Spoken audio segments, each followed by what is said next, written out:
how to change your song on Instagram highlight. So I have in here this highlight and we have in here the song. As you can see, we have some lyrics going on right here.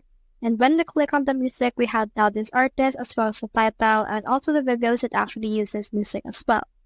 So if you're asking me if you can change the song for this case, when you head over and then click on this right here, you can click on more, and as you can see, we can click on added highlight, but it will only add it in some cases that will actually allow you to remove or add some stories or posts on this particular highlight.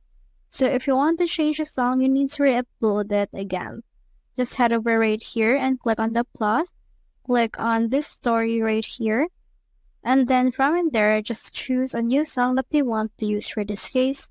Just choose this one, and then post it to your story, and then once it's been added, head over right here to your highlights, click on more, click on the edit highlight, click on stories, and then just locate the story that has been added.